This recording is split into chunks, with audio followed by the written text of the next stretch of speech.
busca por las aguas, así clama mi alma por ti, Señor. Día y noche yo tengo sed de ti, y solo a ti buscaré.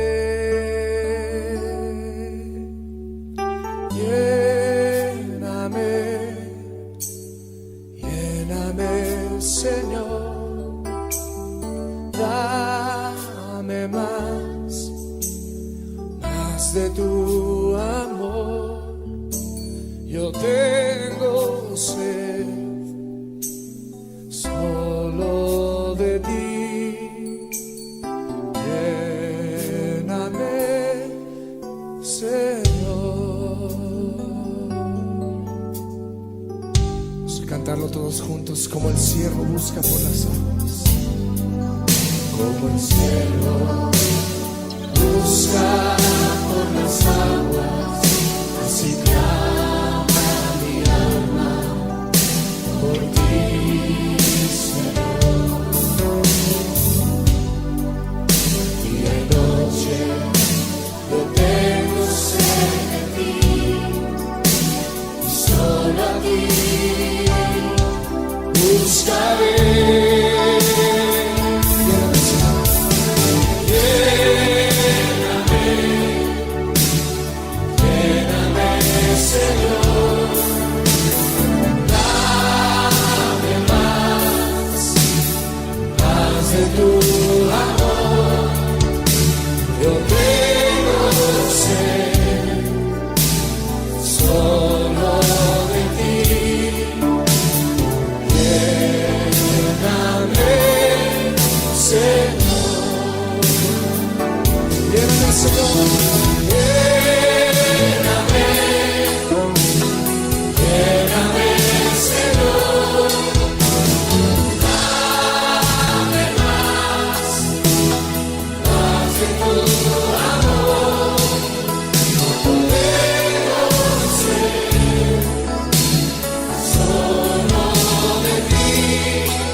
Yo tengo sed solo de ti, lléname, Señor.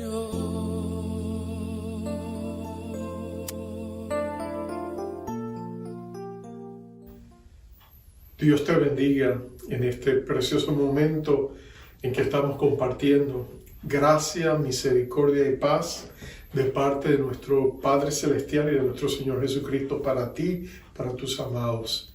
Te invito a abrir la palabra de Dios. El mensaje de hoy es la esperanza del mundo y vamos a hablar de la iglesia.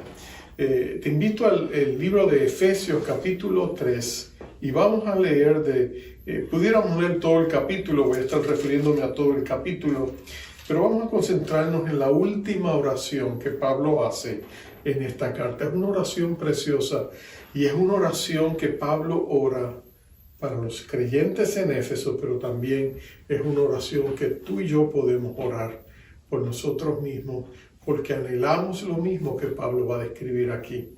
Estoy en el capítulo 14 y dice así la palabra de Dios.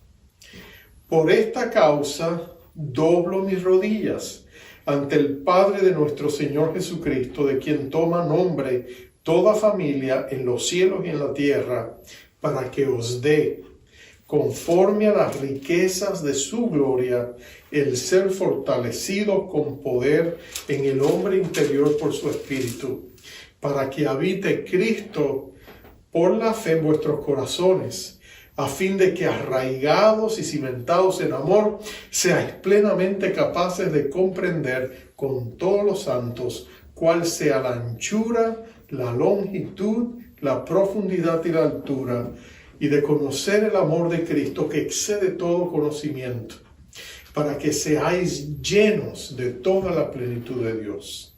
y aquel que es poderoso para hacer todas las cosas, mucho más abundantemente de lo que pedimos o entendemos, según el poder que actúa en nosotros. A Él sea gloria en la Iglesia, en Cristo Jesús, por todas las edades, por los siglos de los siglos. Amén. Qué preciosa oración. Vamos a orar. Padre amado, qué precioso es acercarnos a un trono de gracia donde las puertas están abiertas para cada uno de nosotros, sabiendo que somos recibidos con los brazos abiertos y que nuestro Padre anhela escuchar las oraciones que hay en nuestro corazón. Señor, qué bueno es saber que en Jesucristo todas las promesas del cielo son sí, amén. Y en esta preciosa oportunidad yo te pido que bendigas el corazón de cada persona que escuche este mensaje. Señor, que tú no solamente nos permitas escucharlo con nuestra mente, sino que actives lo más profundo de nuestro corazón para recibir estas bendiciones que Pablo ora por los hermanos en Éfeso. Oh Señor, llévanos a una profunda experiencia con tu amor y con tu corazón. Te lo pedimos para gloria tuya. Señor, transfórmanos con tu presencia. En Cristo Jesús te lo pedimos. Amén. Amén, amén. Para poner las cosas en contexto, permíteme, voy a estar hablando del pensamiento que Pablo ha tenido, porque él comienza ese verso diciendo por esta causa. Y vamos a hablar de lo que eso representaba. Pero para hacerlo, él va a presentarte lo que él llama el misterio de la iglesia. Él te va a decir, la iglesia es la invención de Dios. Pero para poder entender lo grandiosa que es esta idea, esta comunidad de creyentes que Dios ha creado, tenemos que ir al comienzo para entender cómo llegamos hasta aquí. Y lo cierto es que en el corazón del ser humano siempre ha habido esa gran necesidad de estar juntos con la familia de Dios. Recuerdo la historia, lo estudiaste quizás en la escuela, que el 17 de diciembre del 1620, un grupo de creyentes europeos salieron desde Londres, se montaron en un barco llamado La Flor de Mayo y atravesaron el Atlántico llenos de expectativas y esperanza. Era un grupo de creyentes que habían conocido la persecución y buscaban un lugar donde poder venir y adorar a Dios con toda libertad. Ellos llegaron al puerto de Plymouth, en Virginia, y desde allí se dispersaron por otros lugares. Eventualmente vendrían otros y se añadirían. Y luego a lo largo del norte y el sur de la costa este de Estados Unidos se establecerían 13 colonias. Y lo interesante de estos primeros peregrinos, como les llaman aquí en Estados Unidos, es que una de las historias de la Biblia que más les inspiró y les dio fuerza fue la historia del Éxodo. La historia que contaba cómo un pueblo esclavizado, y ellos habían conocido la persecución, cómo un pueblo esclavizado era llevado a la libertad. No solamente de su esclavitud, sino llevada al punto de alcanzar y cumplir las ilusiones y los sueños que tenían. Y esa historia, la historia del Éxodo, ha sido la inspiración de tantos pueblos que añoran una libertad. Y lo cierto es que nosotros leemos eso, leemos el libro de Éxodo, vemos la película Los 10 Mandamientos y nos quedamos asombrados y nuestros corazones se llenan de alegría y de gozo de ver los milagros y las plagas y el Mar Rojo cuando se abre y cuando Moisés lleva al pueblo a través de él. En fin, vemos todos esos grandes eventos y nuestros corazones se llenan de alegría porque vemos en Dios un gran libertador. Pero yo quisiera por un instante mostrarte otra perspectiva de esos pasajes, porque cuando lo vemos de esa manera, nosotros lo estamos mirando desde la perspectiva del pueblo de Israel y de los propios sueños que nosotros tenemos. Pero imagínate qué pensaría Dios, cuál sería la perspectiva del cielo ante esos mismos eventos. Y yo te aseguro que cuando lo consideremos vas a tener una perspectiva más amplia del propósito que Dios ha ido hilvanando a través de la historia y que te ha llevado a ti a ser parte de la iglesia de Jesucristo. Porque mira, desde el punto de vista de Dios, Dios tenía un sueño. Él le había dado una promesa a un hombre, que él lo bendeciría y que a través de la bendición que él recibiría, ese hombre se llamaba Abraham, Dios bendeciría a todas las familias de la tierra. Entonces lo que tú ves desde el comienzo es que la visión de Dios es universal. Dios no buscaba solamente escoger un pueblo, hacerlo suyo y distinguirlo del resto del mundo para envidia y tristeza del mundo, que se sintieran abandonados, porque Dios había mostrado un favoritismo exclusivo a una sola nación. No, el propósito de Dios era tomar a un hombre, multiplicar, sacar su descendencia y luego escoger un pueblo a través del cual Él pudiera bendecir al mundo entero. Esa fue la razón por la que Dios escogió a Israel. Y lo escogió por la promesa que le había hecho a este hombre.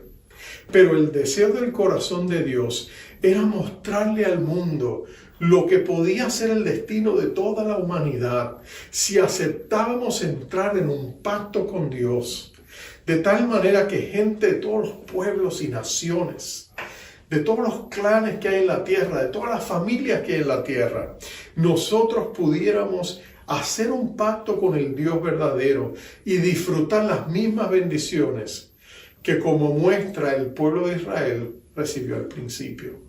Porque el sueño del corazón de Dios era reunir todas las cosas de este mundo que se había caído y volverlo a levantar en Jesucristo, derribando las paredes y las murallas de prejuicios, de separación, de odios transnacionales, de prejuicios raciales y prejuicios de toda índole. De manera que en Jesucristo gente de todos los pueblos y las naciones pudieran llegar a ser un solo pueblo en Jesucristo. Y esa es la historia por la cual Dios escoge esa nación. Pero muévete 2000 años después de los eventos del Mar Rojo y tú vas a darte cuenta que lo que sucede allá es glorioso. El Señor Jesucristo ha venido a la tierra y Él reúne a un grupo de sus discípulos y en un aposento alto Él celebra un nuevo pacto con aquellos discípulos y luego les da una misión que iba a ir más allá de los linderos limitados y los márgenes exclusivos de la nación de Israel. Él los iba a enviar con una misión al mundo entero para alcanzar a todos con el mensaje de esperanza y el instrumento que él iba a usar. Iba a ser una nueva comunidad creada donde Dios ahora abría las puertas de su trono, no solamente para el pueblo escogido de Dios, sino para todas las naciones, incluyendo nuestra amada América Latina y el mundo entero. Para que gente como tú y como yo de todo el mundo pudiéramos tener el mismo acceso que Moisés y David y Aarón y todos los grandes siervos del Antiguo Testamento y los grandes profetas, los Isaías, Ezequiel, Jeremías y todo, Daniel y todos los grandes hombres y mujeres de Dios pudieran tener el mismo acceso ante su presencia y todavía algo mucho más grande que eso. La iglesia es la respuesta de Dios a ese gran propósito que Él quiso hilvanar para bendecir todas las familias de la tierra. Y por supuesto, esa idea había sido escondida en las páginas del Antiguo Testamento. Y por eso Pablo, cuando tú lees los primeros versos del capítulo 3, él te habla de ese misterio que ahora ha sido revelado, que Cristo ha derribado la barrera de separación entre la nación de Judía y las naciones del mundo, y que ahora en Jesucristo, de ambos lados, podríamos llegar a ser un solo pueblo y tener el mismo acceso delante de la presencia de Dios. Eso es glorioso. Y cuando nosotros pensamos en la iglesia, de eso se trata. Que Dios ha establecido el cuerpo de Cristo, la iglesia, como una comunidad universal e internacional de gente de todos los tiempos, para que en Jesucristo llegamos a ser un pueblo escogido de Dios, como lo fue Israel. Por supuesto, nosotros hablamos, a veces los teólogos hablan de dos iglesias, La iglesia que está en el cielo, la iglesia que está en la tierra. La iglesia que está en el cielo, como ya están en el cielo y han pasado y han triunfado gracias a la victoria de Cristo en la cruz, le llaman la iglesia triunfante. Y a la iglesia que estamos aquí en la tierra, que todavía estamos envueltos en el fragor de la batalla espiritual, le llamamos la iglesia militante. Pero ante los ojos de Dios hay una sola iglesia. Y ambas iglesias es una sola en Jesucristo.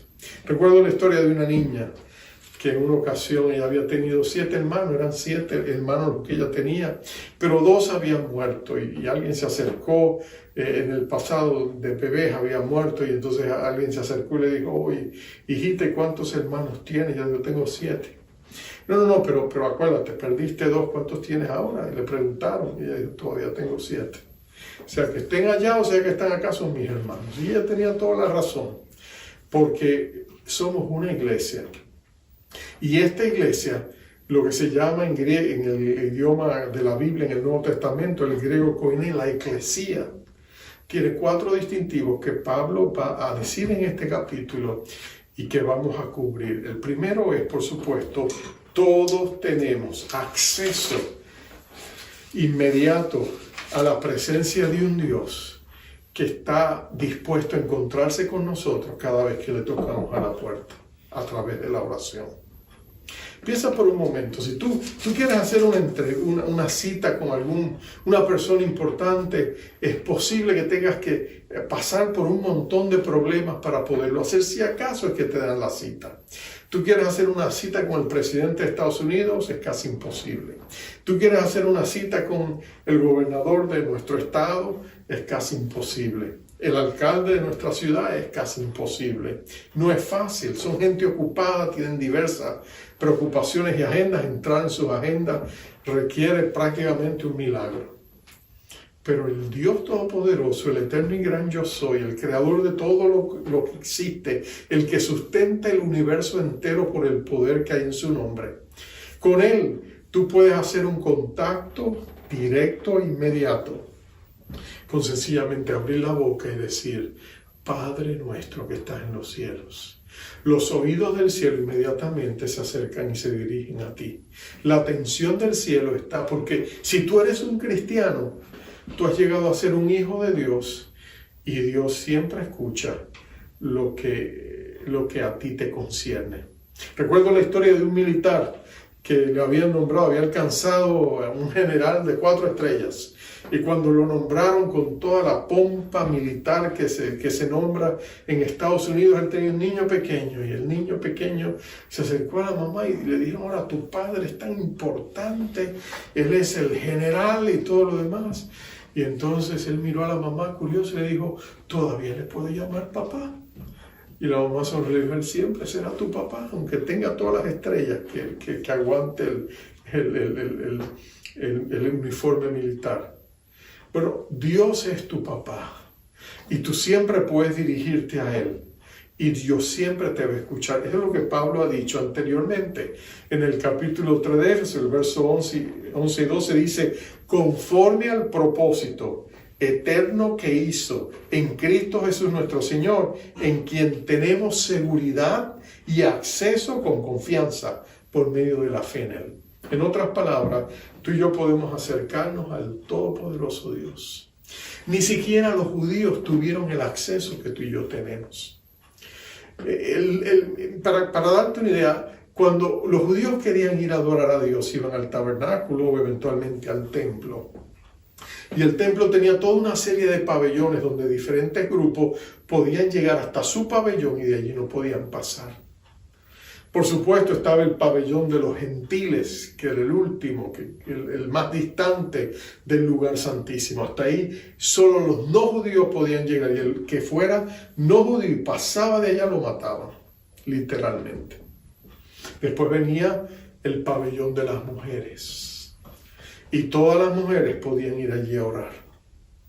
Después venía el pabellón de los hombres y todos los varones israelitas podían ir allí a orar. Pero ninguno de ellos podía entrar al mismo templo. Solamente los sacerdotes y levitas podrían entrar a las inmediaciones del templo donde se ofrecían los sacrificios, y luego el otro cuadro, el lugar santísimo, el lugar santo, donde se ofrecía el incienso y las oraciones, y entraba el sacerdote y luego salía y bendecía al pueblo y le daba su bendición. De hecho, se echaban suertes entre todos los sacerdotes que había en el tiempo de Jesús. Habían unos 20,000 sacerdotes. Ellos echaban suertes para ver. Y si en algún momento de su vida uno de estos sacerdotes tenía el privilegio de llegar al lugar santo, eso era para celebrarlo. ¿Te acuerdas de Zacarías cuando le tocó a él? Y fue en ese momento que el ángel se le apareció y después él lo dejó mudo. Pero nota esto, él tuvo ese privilegio una sola vez en la vida. Pero aún así había otro lugar todavía más importante. Era donde se creía que la presencia manifiesta del Señor residía. Lo que los judíos en hebreo llamaban la Shekinah o Shekinah de Dios. La presencia manifiesta, que a veces se veía en una forma de nube o de fuego en las noches. Y ahí solamente el sumo sacerdote podía entrar a la misma presencia de Dios. Y había un velo que separaba el lugar santo del lugar santísimo. Una vez al año el sacerdote entraba para ofrecer sacrificios a Dios. Y allí el sacerdote le amarraban hasta con una soga. Y tenía unas campanitas, porque si él entraba en la presencia de Dios impuro y Dios lo derribaba, había que jalarlo. Y una vez al año él entraba para ofrecer el sacrificio de la sangre delante de la presencia santa de Dios a favor de los pecados de toda la nación. Una vez al año. Pero ahora Dios te dice que cuando su Hijo amado, Cristo, murió en la cruz del Calvario, el velo se rasgó en dos. Y ahora todos y cada uno de nosotros tenemos acceso hasta el mismo lugar santísimo para poder ministrar al corazón de Dios. Y por eso es que la Biblia dice que todos los creyentes somos sacerdotes. Como decía Lutero, el sacerdocio de todos los creyentes. Todos podemos adorar al corazón de Dios, porque la presencia de Dios ya no está en aquel templo, está en el corazón de cada creyente. Porque el Espíritu Santo se ha unido al espíritu de cada uno de nosotros. Entonces nosotros tenemos un acceso.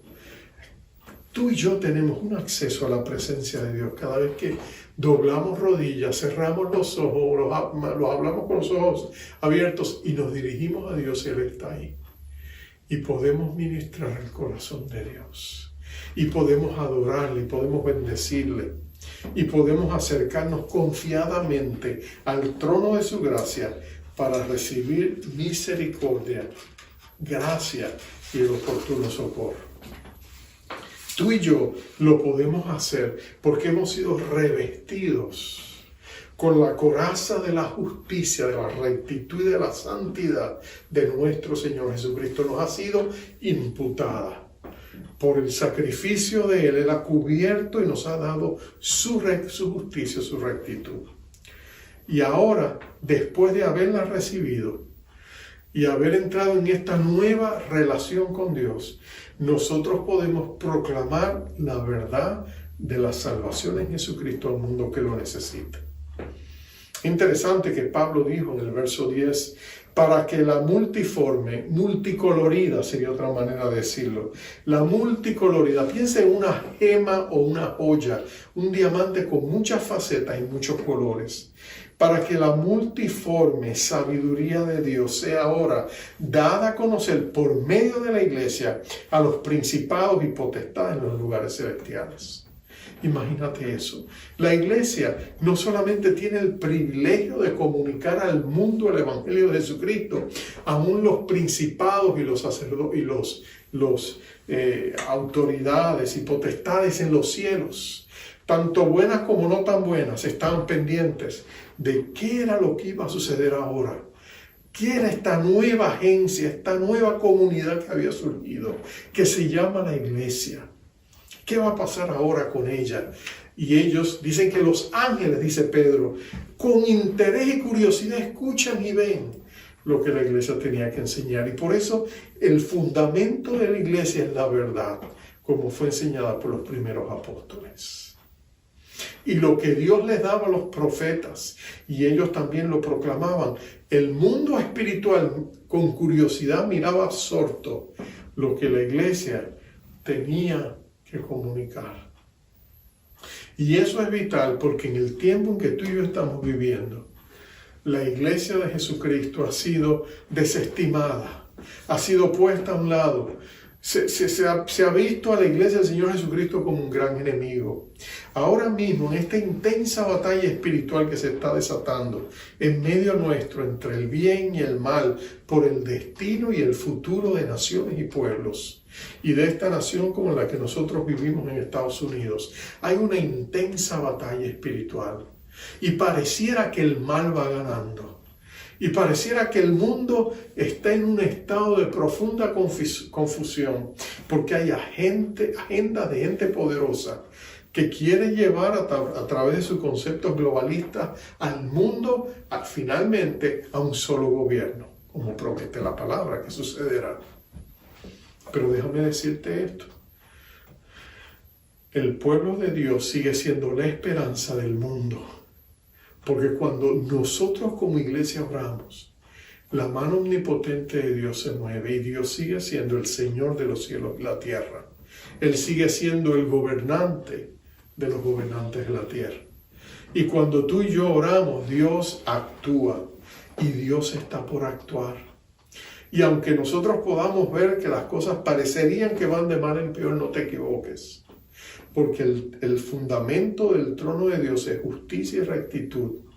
Y Dios juzga personas, pero también juzga naciones y pueblos. Y Dios juzga a los líderes.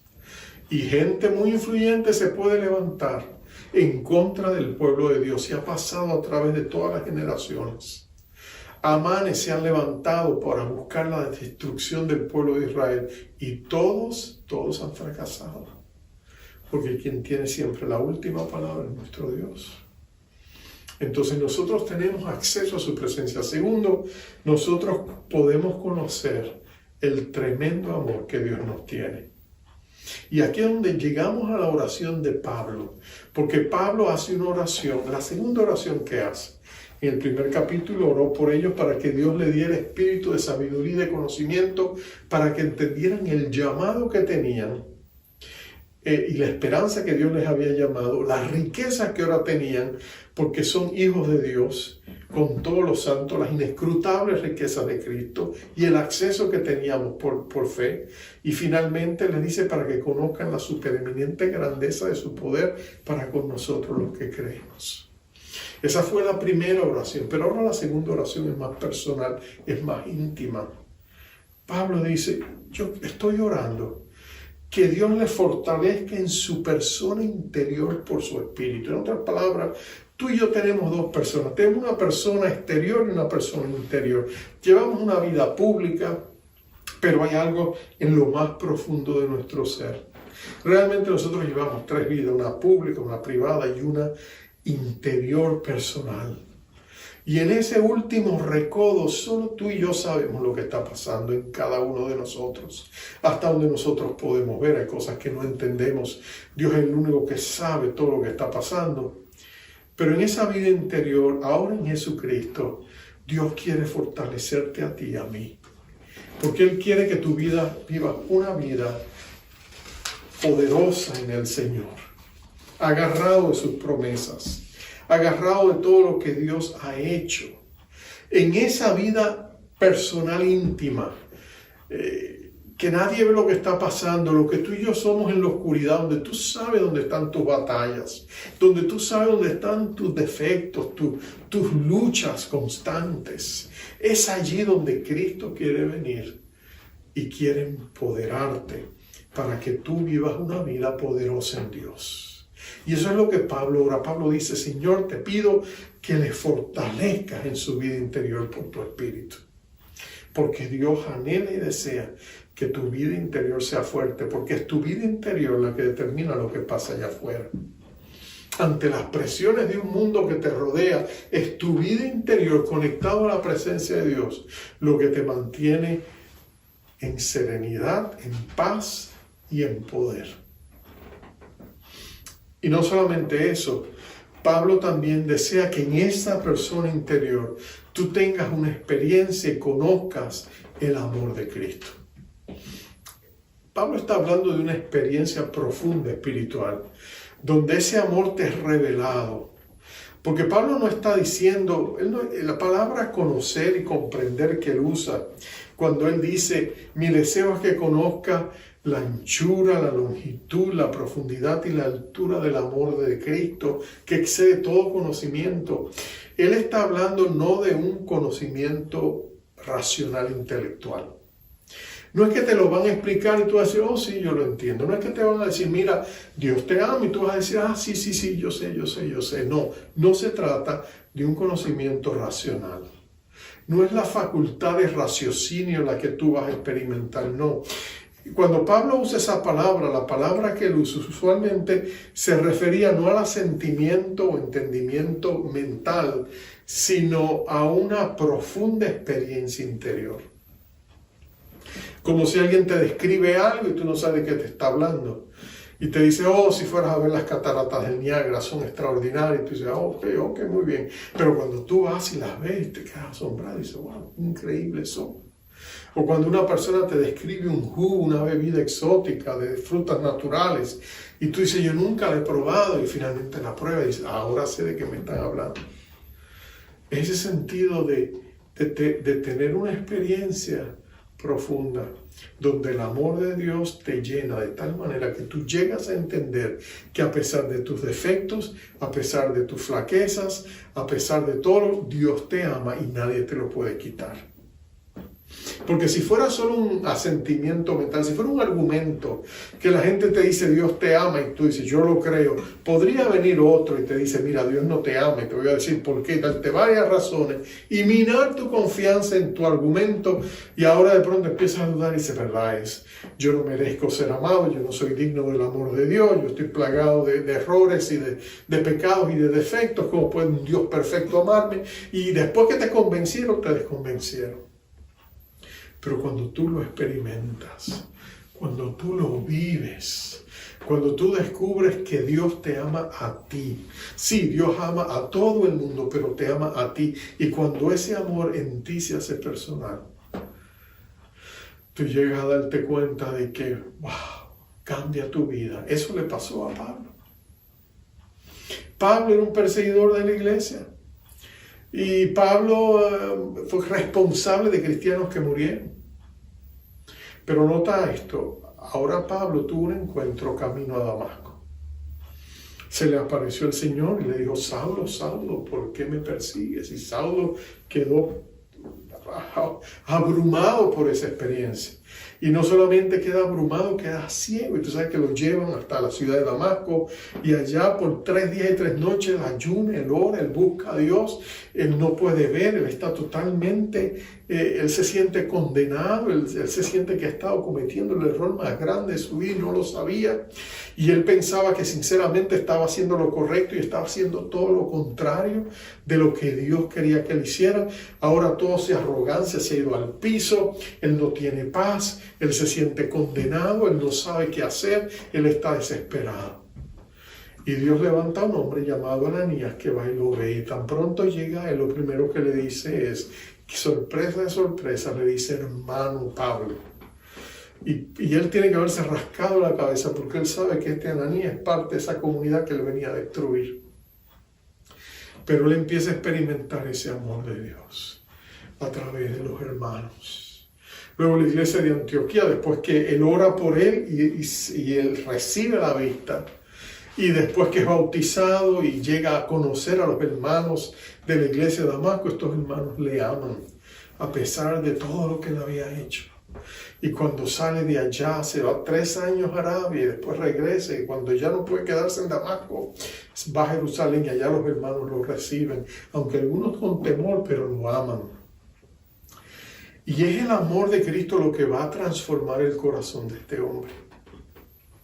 Sin duda que él tuvo experiencia donde él sintió ese amor, cuando quizás fue al tercer cielo y vio a Jesús y sintió el amor de Jesucristo hacia su persona, tiene que haber sido tremendamente transformador. Y por eso es que en un momento dado de su vida él se siente y escribe una carta a los hermanos en Corinto, la primera carta, el capítulo 13, conocemos ese capítulo como el capítulo del amor. Y nos preguntamos, ¿pero por qué no lo escribió Juan? Porque cuando tú miras el amor que él describe allí, en esa epístola, en esa carta, en ese capítulo del amor, lo que él describe es el amor de Jesucristo hacia él. Y por eso aquí anteriormente le había dicho, él dice, yo que soy el más pequeño de los santos. Interesante, el más pequeño de los santos. Su nombre Paulo quiere decir pequeño.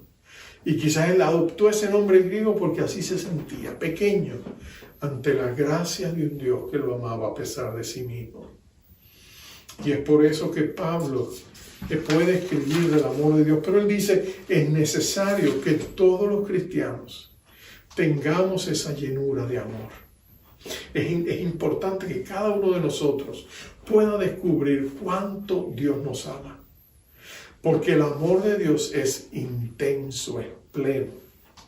Y Él quiere que nosotros lo conozcamos. Y cuando una persona conoce ese amor, o déjame decirte, todo cambia. Todo es transformado. Porque el amor de Cristo nos transforma de una manera profunda. Y por eso debemos orar, Señor, déjanos conocer la anchura, la longitud, la profundidad y la altura del amor de Cristo. Es como un vasto océano donde tú y yo podemos meternos. Tan alto que podemos llegar hasta el cielo mismo. Tan profundo que en lo más profundo de nuestro fuero interior allí lo encontramos. Tan ancho porque cubre al mundo entero.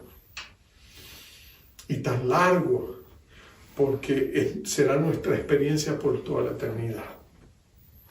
Ese amor Cristo quiere que tú lo conozcas y que tú lo experimentes. Más que eso, Dios quiere darte más que eso, y es lo que Pablo termina diciendo. Cuando él le dice, él ora por ellos para que ellos reciban la plenitud de Dios. Ahora, eso es profundo. Porque Él les dice, no solamente ser fortalecidos con el hombre interior, sino y recibir todo ese amor de Cristo que excede todo conocimiento. En el verso 19 dice, para que seáis llenos de toda la plenitud de Dios. Él está hablando de la llenura del Espíritu Santo. Él está diciendo que nosotros podemos estar llenos de nosotros mismos o estar llenos de Dios.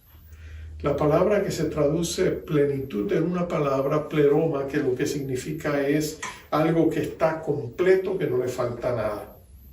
Se usaba, por ejemplo, de una comunidad donde todas las casas estaban ocupadas. Se usaba también de un barco que tenía toda la tripulación a bordo y todo el cargamento y estaban listos para salir del puerto y podían decir que estaban en condición de pleroma para salir porque estaban completos, no faltaba nadie. Y lo que Dios te está diciendo es que en Jesucristo tú también estás completo. No te falta nada. Todo lo que tú y yo íbamos a necesitar, Cristo ya lo hizo en la cruz del Calvario. En la cruz del Calvario hubo abundante gracia y perdón de todos nuestros pecados. Allí en la cruz del Calvario Cristo lidió con la culpa del pecado. Allí en la cruz del Calvario Cristo derrotó a Satanás, derrotó la muerte, derrotó el pecado y al mundo. Allí en la cruz del Calvario Cristo trajo sanidad a los hijos de Dios, porque por sus llagas y sus heridas fuimos sanados, y del tesoro de esas heridas nosotros recibimos el manantial de su sangre que nos sana cuando estamos enfermos. Todo lo que tú y yo necesitamos en la cruz se hizo. Y hemos sido bendecidos con toda bendición espiritual en los lugares celestiales, en Cristo Jesús. Tú y yo estamos completos, no te falta nada. Y tú dices, pero pastor, si no me falta nada, ¿por qué lucho? Porque tengo mis cargas, porque todo me pasa y todo lo que estoy sufriendo y todo lo que vemos alrededor nuestro. Bueno, amados, porque tenemos que ejercer la fe que Dios nos ha dado. Porque con Él tú puedes cambiar las cosas. Con Jesucristo tú puedes pedir que Él te ayude a cambiar la atmósfera de tu hogar. Con Jesucristo tú puedes pedir que Él cambie la atmósfera de tu ciudad. Con la autoridad que Cristo nos ha delegado unida, la iglesia tiene un gran poder. Porque Dios puede hacer lo imposible a través de las oraciones de la iglesia. Y por eso termina el verso 20 diciendo: a aquel Dios que es poderoso para hacer todas las cosas. Dios es omnipotente, pero nota que dice que lo hace mucho más abundantemente de lo que pedimos o entendemos. En otras palabras, no hay límite a lo que Dios puede hacer. Si todos oramos unidos en una misma dirección, no hay límite a lo que Dios puede hacer. Pero nota después lo que dice: según el poder que Él ha puesto en nosotros. El poder que actúa en nosotros hace posible todas esas cosas. Y es el poder y la presencia de su Espíritu. Y cuando tú estás lleno de esa plenitud, no hay límite a lo que Dios puede hacer en ti y a través de ti. Entonces, cuando hablamos de la iglesia, nos damos cuenta de que Dios realmente ha dejado la iglesia como la última esperanza del mundo. Es a través de la iglesia que el Evangelio se lleva. Es a través de la iglesia que el Espíritu actúa en nosotros. Es a través de la iglesia que Dios hace lo imposible. Es a través de nosotros que tú y yo podemos cambiar al mundo. Entonces es hora de hacerlo. En medio de estos momentos difíciles que estamos atravesando y lo que faltará todavía por venir, tú y yo podemos conectarnos a Dios y decir: Señor, pase lo que pase allá afuera, mi confianza está en ti. Pase lo que pase allá afuera, yo tengo tu paz porque Cristo Jesús está conmigo. Pase lo que pase allá afuera, yo tengo la convicción de que estoy seguro en la palma de aquel que me llamó a su gloria y excelencia en Jesucristo. Hermanos, la iglesia del Señor Jesucristo sigue teniendo una importancia colosal en los propósitos de Dios. El mundo dirá que no somos esenciales. Dios dice somos indispensables, porque así Él lo ha determinado. Entonces, acerquémonos confiadamente al trono de la gracia. Conozcamos el amor de Dios. Intercedamos por los propósitos de Dios. Batallemos contra las fuerzas del mal en la autoridad y en el poder de nuestro Rey exaltado, el Señor Jesucristo. Y verás que Dios de tu lado, nada ni nadie te hará frente todos los días de tu vida. Como Dios hizo con Moisés y con Josué, y con David lo hará también contigo. Porque si Dios está contigo, ¿quién contra ti? Todo lo puedes en Cristo que te fortalece. Vamos ahora.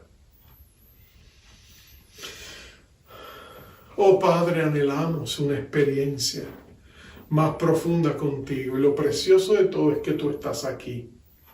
No tenemos que irte a buscar a ningún lado, no tenemos que viajar a un lugar exclusivo donde solamente allí se te puede encontrar a ciertas horas.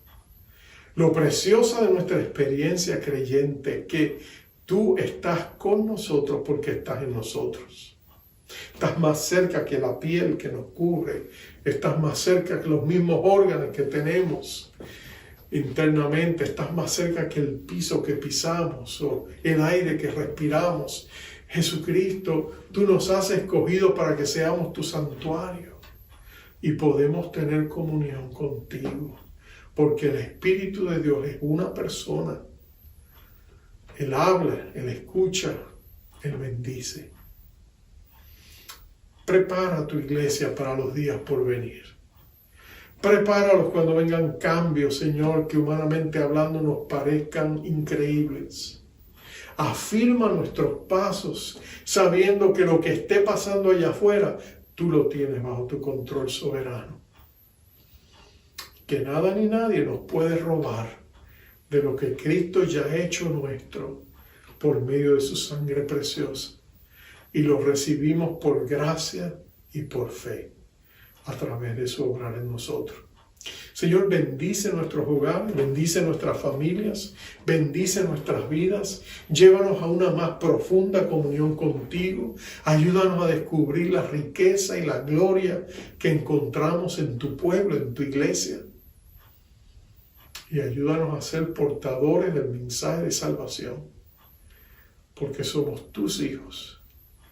Y nada ni nadie nos puede separar del amor de Cristo que está en nosotros.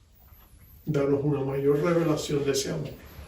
En Cristo Jesús te lo pedimos. Amén. Amén y amén. Quisiera orar por ti para darte la bendición final acostumbrada. Jehová te bendiga, te guarde.